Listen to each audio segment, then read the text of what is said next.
Geezer Butler woke up in the middle of the night and saw something standing at the foot of his bed. It wasn't human, it was a black figure, shaped like a person but wrong somehow, like a shadow given form. He tried to move but couldn't. He tried to scream but nothing came out. The figure just stood there pointing at him and then slowly faded into nothing. When Geezer finally moved, he ran to the shelf where he'd placed an old book of black magic his bandmate had given him as a joke. The book was gone. He never found it. That night changed everything. Black Sabbath didn't just sing about darkness. They discovered that singing about it was enough to make it real. Before we dive deeper into this story, do me a favor and hit that like button. If you love rock history and dark stories like this, subscribe to the channel because I've got plenty more where this came from. Now let's get back to what really happened with Black Sabbath. Birmingham, England, 1968. 4 working class kids decided to start a band. Tony Iommi on guitar, Geezer Butler on bass, Bill Ward on drums, and John Osbourne on vocals. They called themselves Earth at first, playing blues rock like everyone else. But they weren't like everyone else. They lived across the street from a cinema that showed horror movies all day and night. They watched people pay money to be scared, to feel something dark and primal. Geezer Butler had an idea. What if we did that with music? What if we made music that felt like a horror movie? They changed their name to Black Sabbath, named after a Boris Karloff film, and wrote a song that would change rock music forever. The song was also called Black Sabbath, and it opened with the sound of rain, church bells, and the most ominous guitar riff ever recorded. It was based on a tritone, an interval so dissonant that medieval music theorists called it Diabolus in Musica, the devil in music. Black Sabbath had just announced to the world that they weren't here to play it safe. But here's where things get interesting. Geezer Butler wasn't just writing horror movie lyrics. He was genuinely interested in the occult. He read books on black magic, studied witchcraft, collected occult artifacts. One night, Ozzy gave him a book about black magic, supposedly from the 16th century. Geezer took it seriously. He read it, placed it in his airing cupboard, and went to bed. What happened next became one of rock's most chilling stories. Geezer woke to see that black figure, that shadow person, standing at the end of his bed. When it disappeared and he went to check on the book, it was gone. Whether you believe this story or not, Geezer Butler believes it, and it terrified him enough that he wrote a song about it. That song was Black Sabbath. The band's entire sound, their entire philosophy, came from that moment of pure fear. They recorded their first album in February 1970 at Regent Sound Studios in London, finishing it in just 12 hours. The album came out on Friday the 13th, and despite terrible reviews from critics, it became a massive hit. People were drawn to it, obsessed with it.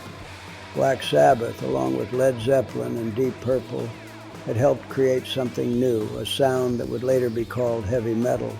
But Black Sabbath's version was darker, heavier, more ominous than anything else, and that darkness attracted attention they never wanted. People started showing up to their shows wearing black robes, drawing pentagrams, leaving occult symbols backstage. Satanic groups began reaching out, wanting the band to perform at their rituals. The most persistent requests came from a coven that wanted Black Sabbath to play at Stonehenge, the ancient stone circle in England. They believed the band's music could channel demonic energy, that their songs were gateways to the other side. Ozzy refused every invitation. He told them to fuck off, but the coven didn't take rejection well. According to Ozzy, they threatened to curse the band. The band hadn't asked for this. They were just playing music inspired by horror films. But the audience saw something else. They saw a band that understood darkness, that channeled something real. Black Sabbath tried to distance themselves from it all. They started wearing crosses on stage. Tony Iommi had a cross built into his guitar. Ozzy wore a large cross around his neck. Geezer gave interviews explaining that their music was a warning against black magic, not an endorsement of it. He said they were showing people the dangers of dabbling in the occult, showing them what happens when you open doors you can't close. But the damage was done. The darkness had attached itself to them, and no amount of crosses could shake it off. Success came with a price. Ozzy started experiencing sleep paralysis and terrifying visions. He'd wake up unable to move, feeling a presence in the room, seeing shadows that shouldn't be there. He started drinking heavily to cope, to numb himself, to sleep without fear. Geezer became paranoid, convinced that they'd attracted something dangerous with their imagery and themes. He wrote lyrics that grew darker, more apocalyptic. Songs like War Pigs and Hand of Doom weren't just social commentary, they were warnings. Tony Iommi, the most skeptical member of the band, remained unconvinced that anything supernatural was happening, but even he couldn't deny that the band's dark reputation was affecting them in strange ways.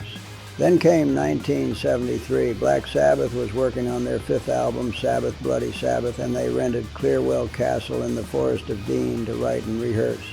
The castle was old, Gothic, isolated, and had a reputation for being haunted. The band thought it would be atmospheric, perfect for writing dark music. They had no idea what they were walking into. From the first night, strange things started happening. Band members reported hearing footsteps in empty hallways, doors opening and closing on their own, cold spots that appeared out of nowhere. Bill Ward claimed he saw dark figures moving through the castle. Some of the band members thought it was just their imaginations, or maybe pranks between them. But the atmosphere was oppressive. They all felt it. Ozzy later said the place genuinely frightened him.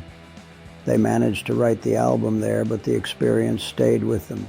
Whatever was in Clearwell Castle, real or imagined, it fit perfectly with the darkness Black Sabbath had been singing about for years. The line between their stage persona and their real lives had completely blurred. They'd created a monster they couldn't control. Radio stations banned their music, religious groups protested their concerts, parents warned their kids to stay away, but fans loved them even more. Black Sabbath had tapped into something primal, something that people needed to experience. They'd proven that music could make you feel fear, could make you confront darkness, could make you question what's real and what's not. Years later, the band members reflected on what they'd created. Ozzy spoke about his experiences with sleep paralysis and strange visions, sometimes joking about it, sometimes seeming genuinely unsettled. He maintained that something about their music attracted weirdness, attracted people and experiences that shouldn't have been part of their lives. Geezer Butler was more direct. He said their early interest in the occult was a mistake, that they'd opened themselves up to things they didn't understand. He insisted their music was always meant to be a warning, not an invitation, but acknowledged that the message got lost. Tony Iommi remained skeptical of supernatural explanations, but admitted that the band's association with darkness had real psychological effects on all of them. The truth is complicated. Black Sabbath used dark imagery to stand out, to create a brand, to sell records.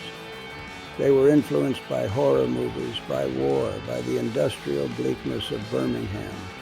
They wanted to make music that felt dangerous and real, but in doing so they attracted genuine Satanists, genuine believers in dark forces, genuine weirdness that followed them for years.